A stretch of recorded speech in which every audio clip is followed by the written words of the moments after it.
அதிமுக மற்றும் திமுக இணைந்து போட்டியிட வாய்ப்புள்ளதாக அமைச்சர் ராஜேஷ்குமார் கருத்து தெரிவித்துள்ளார். குமரி மாவட்டம் புதுக்கடையில் ராகுல் காந்தியின் 56வது பிறந்தநாளை முன்னிட்டு நலத்திட்ட உதவிகளை வழங்கிய பின் சுற்றுலாத்துறை அமைச்சர் ராஜேஷ்குமார் செய்தியாளர்களை சந்தித்தார்.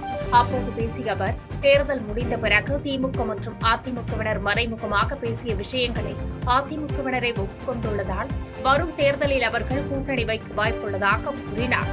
மேலும் காங்கிரஸ் ஒரு தேசிய கட்சி என்றும் ராகுல் காந்தி நாட்டின் ஒற்றுமைக்காக பாத யாத்திரை மேற்கொண்ட ஒரு மாபெரும் தலைவர் என்றும் புகழாரம் சூட்டியதோடு கொள்கை அடிப்படையிலேயே தமிழக அரசோடு காங்கிரஸ் கூட்டணி வைத்துள்ளதாகவும் விளக்கமளித்தார்.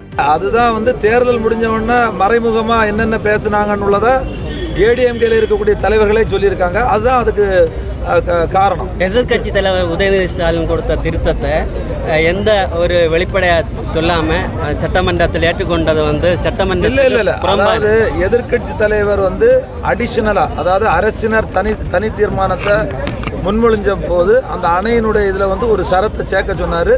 அதை உடனடியாக நம்முடைய தமிழகத்தினுடைய முதல்வர் அவர்கள் பெருந்தன்மையோடு, அது முக்கியமான விஷயம், அதையும் அந்த திருத்தத்தோட சேர்க்கலாம்னு சொல்லி அசெம்பிளிலே சொல்லியிருக்காங்க. தமிழகத்தில் சட்டம் ஒழுங்கு சீர்குலைந்துள்ளதால் 6 மாதத்தில் தாவேக ஆட்சி கவிழும் என அதிமுக மாநிலங்களவை உறுப்பினர் தனபால் விமர்சித்துள்ளார். செங்கல்பட்டு மாவட்டம் கல்பாக்கத்தில் செய்தியாளர்களை சந்தித்த அதிமுக எம்பி தனபால், தாவேக ஆட்சிக்கு வந்து 40 நாட்களிலேயே பாலியல் வன்கொடுமைகள், கொலைகள் மற்றும் போதைப்பொருள் புழக்கம் அதிகரித்துள்ளதாக குற்றம் சாட்டினார். மேலும் தான் 20 கோடி ரூபாய் கொடுத்து எம்பி பதவி வாங்கியதாக தாவேகவில் இணைந்த முன்னாள் சட்டமன்ற உறுப்பினர் மரகதம் குமரவேல் கூறிய புகாரை மறுத்த எம்பி தனபால், அதை நிரூபித்தால் அரசியலை விட்டே தான் விலக தயார் என சவால் விடுத்தார். தேர்தல் வாக்குறுதிகளை நிறைவேற்ற முடியாத அச்சத்தில் உள்ள தாவேக அரசு அடுத்த 6 மாதங்களில் கவிழும் எனவும் விமர்சித்தார். 40 நாட்களிலும் பார்க்கின்ற போது தினமும் பாலியல் தொல்லைகள், எங்கு பார்த்தாலும் கற்பழிப்பு, எங்கு பார்த்தாலும் கொலை, பெண்கள் ரோட்டிலே சுயமாக நடந்து செல்ல முடியவில்லை. அப்படிப்பட்ட சூழலில் இந்த ஆட்சி நடந்து கொண்டிருக்கிறது. ஆனால் ஆட்சிக்கு வருவதற்கு முன்னாலே இந்த ஜோசப் விஜய் முதலமைச்சர் என்ன சொன்னார் என்று சொன்னால், ஆட்சிக்கு வருவதற்கு முன்னாலே இப்படிப்பட்ட பாலியல் தொல்லைகள் எல்லாம் நடக்கின்றது, நான் ஆட்சிக்கு வந்தால் இதெல்லாம் நடக்காது என்று உத்தரவாதம் கொடுத்தவர் விஜய். ஆனால் இன்றைக்கு அவர் ஆட்சி காலத்திலே அவரால் அதை கட்டுப்படுத்த முடியவில்லை. அதற்கென்று தனி படையை உருவாக்கி இருக்கிறார். அந்த தனி படையில இருக்கிற பெண்களுக்கு கூட பாலியல் தொல்லை கொடுக்கின்ற ஒரு அவல நிலை இந்த ஆட்சியிலே அரங்கேறி கொண்டிருக்கிறது. அதே போன்று போதைப் பொருள், எங்கு பார்த்தாலும் போதைப் பொருள் தலைவிரித்து ஆடிக்கொண்டிருக்கிறது. ஆட்சிக்கு போதைப் பொருளை கட்டுப்படுத்த வேண்டும் சொன்னவர், அதற்கென்று மாவட்ட வாரியாக அதிரடி படையை நியமிப்பேன் என்று சொன்னவர், இன்றைக்கு அந்த ஆட்சிக்கு வந்ததற்கு பின்னாலே அவர் பக்கத்தில் இருக்கிற அமைச்சருக்கு நெருங்கியவர்கள் எல்லாம் போதைப் பொருளை கடத்துகின்ற ஒரு சூழலை இன்றைக்கு உருவாகி இருக்கிறது. வரும் உள்ளாட்சி தேர்தலில் தென்காசி மாவட்டத்தை தமிழக வெற்றி கழகத்தின் கோட்டையாக மாற்றுவோம் என அமைச்சர் ராஜு தெரிவித்துள்ளார். தென்காசி மாவட்டம் கடையநல்லூர் அருகே குமந்தாபுரத்தில் தமிழக முதலமைச்சர் ஜோசப் விஜயின் 52வது பிறந்தநாளை முன்னிட்டு பள்ளி மற்றும் கல்லூரி மாணவர்களுக்கு கல்வி ஊக்கத்தொகை வழங்கும் விழா நடைபெற்றது. இதில் சிறப்பு அழைப்பாளராக பங்கேற்ற சுற்றுச்சூழல் மற்றும் காலநிலை மாற்றத்துறை அமைச்சர் ராஜு 52 மாணவர்களுக்கு தலா 20,000 ரூபாய் கல்வி நிதி உதவி வழங்கினார். பின்னர் நிகழ்வில் உரையாற்றிய அமைச்சர், கடந்த தேர்தலில் சிறிய வாக்கு வித்தியாசத்தில் நாம் தோற்றிருந்தாலும் வரும் உள்ளாட்சி தேர்தலில் தென்காசியை தாவேகவின் கோட்டையாக மாற்றுவோம் என்று சூளுரைத்தார்.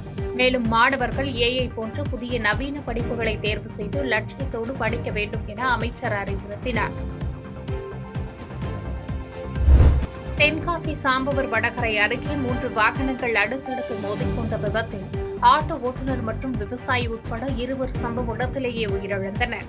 தென்காசி மாவட்டம் இளத்தூர் பகுதியைச் சேர்ந்த விவசாயி அண்ணாமலை, சீவநல்லூரை சேர்ந்த மாதவன் என்பவரது ஆட்டோவில் மிளகாய் ஏற்றிக்கொண்டு சுரண்டை மார்க்கெட்டிற்கு சென்றுள்ளார். சாம்பவர் வடகரை சாலையில் சென்றபோது பின்னால் வந்த கார் ஒன்று ஆட்டோவை உந்த முயன்றதாக தெரிகிறது. அப்போது எதிரே வந்த மினி பேருந்தை கண்டு அதிர்ச்சியடைந்த கார் ஓட்டுநர் ஆட்டோ மீது மோதியதில் கட்டுப்பாட்டை இழந்த ஆட்டோ மினி பேருந்துடன் மோதி விபத்துக்குள்ளானது. இந்த விபத்தில் ஆட்டோ ஓட்டுநர் மாதவன் மற்றும் விவசாயி அண்ணாமலை ஆகிய 2 சம்பவ இடத்திலேயே உயிரிழந்தனர். மேலும் பேருந்து ஓட்டுநர் உட்பட 6 பேர் காயமடைந்தனர். காரை ஓட்டி வந்த கந்தசாமி என்ற நபர் மதுபோதையில் இருந்தது விசாரணைகள் தெரியவந்துள்ள நிலையில் போலீசார் விசாரணை மேற்கொண்டு வருகின்றனர். பெண்ணாக பல கஷ்டங்களை தாண்டி வந்துள்ளதால் எத்தகைய மிரட்டல்களுக்கும் அஞ்சப் போவதில்லை என சமூக நலத்துறை அமைச்சர் ஜெகதீஸ்வரி உருக்கமாக பேசியுள்ளார். விருதுநகர் மாவட்டம் அருப்புக்கோட்டையில் தமிழக வெற்றிக் கழகம் சார்பில் முதலமைச்சர் ஜோசப் விஜய் பிறந்தநாளை முன்னிட்டு நலத்திட்ட உதவிகள் வழங்கும் விழா நடைபெற்றது. இதில் கலந்து கொண்டு பேசிய சமூக நலத்துறை அமைச்சர் ஜெகதீஸ்வரி, மக்கள் நலனுக்காக தாவேக அரசு தூய்மையான ஆட்சியை நடத்தி வருவதாக கூறினார். மேலும் தனக்கு தொடர்ந்து மறைமுக மிரட்டல்களும் இடையூறுகளும் தருவதாகவும் தன் உதவியாளரை தொலைபேசியில் மிரட்டுவதாகவும் குற்றம் சாட்டினார். ஒரு பெண்ணாக பல துயரங்களை கடந்து வந்த தனக்கு இந்த மிரட்டல்கள் ஒரு பொருட்டல்ல என்றும் எதற்கும் அஞ்சாமல் முதலமைச்சரின் வழியில் தொடர்ந்து மக்கள் பணியாற்றுவேன் என உறுதியளித்தார். எத்தனையோ கஷ்டங்கள் கொடுக்கிறார்கள் எங்களுக்கு, அதுவும் குறிப்பாக நம்மளுடைய நிர்வாகிகள் அனைவருக்கும் பல கஷ்டங்கள் கொடுத்து வருகின்றன. இல்லாத பொல்லாத கேலிகள் கிண்டல்கள் பழியும் சுமத்தி கொண்டு வருகிறார்கள். அதிலும் குறிப்பாக எனக்கு ஏகப்பட்ட மிரட்டல்களும் வருகிறது. மறைமுகமாக செயல்பட விடாமல் தடுக்கவும் செய்கிறார்கள்.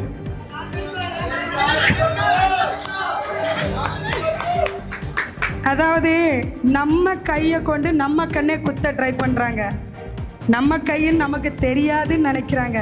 நம்ம கைங்கிறத நம்மகிட்ட சுட்டி காமிக்கும் போதே எனக்கு தெரியும், என் நிர்வாகிகளை பற்றி எனக்கு தெரியும், உழைச்சவர்களை பற்றி எனக்கு தெரியும். ஏன்னா நாங்கள் இன்னைக்கு வந்தவர்கள் கிடையாது. 18 வருஷம் மேலாக என்னோட நிர்வாகிகள் கூட சக நிர்வாகிகள் கூட சேர்ந்து பயணித்தேன் நான். இதில் யார் கண்டிப்பாக நல்லது செய்வார்கள், யார் தவறு செய்வார்கள் எனக்கு கண்டிப்பாக அடையாளம் காண முடியும். திருவண்ணாமலை ஐயம்பாளையம் கிராமத்தில் 60 ஆண்டு காலமாக குடியிருக்கும் கணிகர் இன மக்களுக்கு பழங்குடியினர் சான்றிதழ் பெற்றுத்தரப்படும் என அமைச்சர் வன்னியரசு உறுதியளித்துள்ளார். திருவண்ணாமலை அடுத்த ஐயம்பாளையம் கிராமத்தில் வசிக்கும் கணிகர் சமூக மக்களை சமூக நீதித்துறை அமைச்சரும் திண்டிவனம் சட்டமன்ற உறுப்பினருமான வன்னியரசு நேரில் சந்தித்தார். அப்போது தங்கள் பிள்ளைகளின் கல்வி மற்றும் எதிர்காலத்திற்காக பழங்குடியினர் சான்றிதழ் வழங்க கோரி மக்கள் மனு அளித்தனர். இதுகுறித்து மாவட்ட ஆட்சியரிடம் விளக்கம் கேட்கப்படும் என்று தெரிவித்த அமைச்சர் வன்னியரசு, தமிழக முதலமைச்சர் ஜோசப் விஜயின் கவனத்திற்கு இதை கொண்டு சென்று விரைவில் உரிய சான்றிதழ் கிடைக்க நடவடிக்கை எடுக்கப்படும் என உறுதியளித்தார். அவருடைய கோரிக்கை என்பது நீண்டகால கோரிக்கை. அவர்களுக்கு கணிக்கர் என்கின்ற பழங்குடி சமுதாயத்தினுடைய அந்த சாதி சர்டிபிகேட் வேண்டும் என்பதுதான் அவருடைய கோரிக்கை, நீண்டகாலமான கோரிக்கை. அந்த கோரிக்கையை தான் இன்றைக்கு மக்கள் என்னை சந்தித்து மனு கொடுத்திருக்கிறார்கள். நிறைய மனுக்கள் நிறைய கொடுத்திருக்கிறாங்க. அந்த மனுக்களுடைய ஒற்றை கோரிக்கை, இவர்கள் பொருளாதார ரீதியாக அது வேண்டும் இது வேண்டும் கேட்கவில்லை. அரசிடம் அவர் வைக்கக்கூடிய கோரிக்கை சான்றிதழ், சாதி சான்றிதழ் வேண்டும் என்பதுதான். அது என்னிடம் கொடுத்திருக்கிறார்கள். நான் துறை அதிகாரிகளிடம், அது சம்பந்தப்பட்ட அதிகாரிகளிடம் பேசி, மாவட்ட ஆட்சியரிடம் பேசி அவர்களுக்கு கணிக்கர் என்கின்ற அந்த பழங்குடி சமுதாயத்தினுடைய சாதி சர்டிபிகேட் கிடைப்பதற்கு நான் ஏற்பாடு செய்கிறேன் என்று சொல்லியிருக்கின்றேன். அதற்கான ஏற்பாடுகளை நாங்கள் செய்வோம். ஒன்று, தமிழ்நாட்டில் சிறு குழந்தைகளுக்கு எதிராக நடக்கும் பாலியல் கொடுமைகளை தடுக்க அரசு உடனடியாக சட்டம் ஒழுங்கை சீரமைக்க வேண்டும் என கொங்குநாடு மக்கள் தேசிய கட்சியின் பொதுச் செயலாளர் ஈஸ்வரன் வலியுறுத்தியுள்ளார்.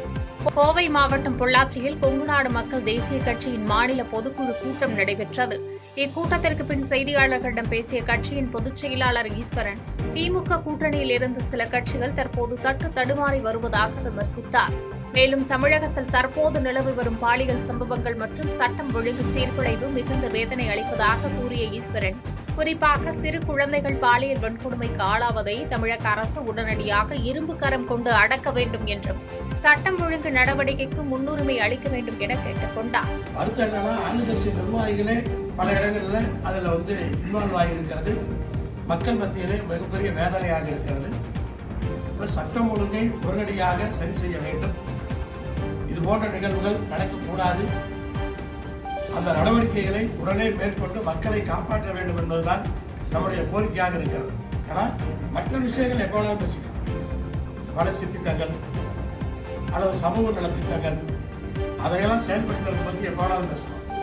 ஆனால் சட்டம் ஒழுங்கு, சிறு குழந்தைகள் பாலியலுக்கு உட்படுத்தப்படுவது, இப்படி விஷயங்கள் எல்லாம் உடனடியாக நிறுத்தப்பட வேண்டியது, உடனடியாக கேட்கப்பட வேண்டியது. ஆனால் இதை நாளைக்கல்ல, இன்னைக்கே நிறுத்தம். சட்டம் ஒழுங்கு பிரச்சனையை சீர் செய்து இந்த பாலியல் பலாத்கார நிகழ்வுகள் இன்றைக்கே நிறுத்தப்படும். தாவேக அரசு என்பது ரீல்ஸ் போடும் ஆட்சி அல்ல, 30 ஆண்டு காலமாக மக்களுக்காக ரியலாக நலத்திட்டங்களை வழங்கி வரும் ஆட்சி என மனிதவளத்துறை அமைச்சர் சரத்குமார் பேசியுள்ளார். செங்கல்பட்டு மாவட்டம் பம்மல் பகுதியில் தாவேக சார்பில் முதலமைச்சர் விஜயின் பிறந்தநாளை முன்னிட்டு ஏழை எளிய மக்களுக்கு நலத்திட்ட உதவிகள் வழங்கும் விழா நடைபெற்றது. இதில் மனிதவளத்துறை அமைச்சர் சரத்குமார், உணவுத்துறை அமைச்சர் வெங்கட்ராமன் ஆகியோர் கலந்து கொண்டு கேக் வெட்டி பெண்களுக்கு தையல் இயந்திரங்கள், மாற்றுத்திறனாளிகளுக்கு சக்கர வாகனங்கள் மற்றும் மாணவர்களுக்கு கல்வி நிதி உதவி ஆகியவற்றை வழங்கினர். அப்போது மேடையில் பேசிய அமைச்சர் சரத்குமார், எதிர்க்கட்சிகள் தங்களை ரீல்ஸ் ஆட்சி என்று விமர்சிப்பதற்கு 30 ஆண்டுகாலமாக மக்களுக்கு ரியலாக நலத்திட்டங்களை வழங்கி வரும் ஆட்சி என பதிலளித்தார். மேலும் முதலமைச்சர் விஜய் பதவியேற்றவுடனே தவறு செய்பவர்களுக்கும் ஊழல் அதிகாரிகளுக்கும் பயம் வந்துவிட்டதாகவும், லஞ்சம் வாங்கிய பொறியாளர் உடனடியாக பணி நீக்கம் செய்யப்பட்டதே இதற்கு சான்று என்றும் அமைச்சர் விளக்கம் அளித்தார். நம்ம நிர்வாகிகள், நம்ம கழகத்தை எதிர்கட்சி இது ரீல்ஸ் போடுற ஆட்சின்றாங்க. இந்த ரீல்ஸ் போடுற ஆட்சியிலங்க 30 ஆண்டுகளமா ரியலா நலத்திட்டங்கள் கொடுத்த மக்கள் கிட்ட பேர் எடுத்த ஆட்சி இந்த ஆட்சி. இன்னைக்கு யாராலையும் குறை சொல்ல முடியாத அளவுக்கு தான் நம்ம ஆட்சி நடந்துட்டு இருக்கு. தலைவர் அவர்கள் முதலமைச்சர் பதவியை ஏற்ற உடனே எல்லாருக்குமே பயம் வந்துடுச்சு. அரசு அதிகாரிகள் இன்னைக்கு ஒரு ஊழல் சொல்றதுக்கு செய்யறதுக்கு பயப்படுறாங்க. செய்திகளை உடனுக்குடன் தெரிந்து கொள்ள கீழ்கண்ட கேபிள் மற்றும் டிடிஎச் நெட்வொர்க்குகளில் எம்நாடு செய்தி தொலைக்காட்சியை காணுங்கள். பாதகம் செய்பவரை கண்டால் நாம் பயம் கொள்ளலாகாது பாப்பா. மோதி மிதித்துவிடு பாப்பா, அவர் முகத்தில் உமிழ்ந்துவிடு பாப்பா. அண்மை செய்திகளை உடனுக்குடன் தெரிந்து கொள்ள இணைந்திருங்கள் எம்நாடு தொலைக்காட்சியுடன்.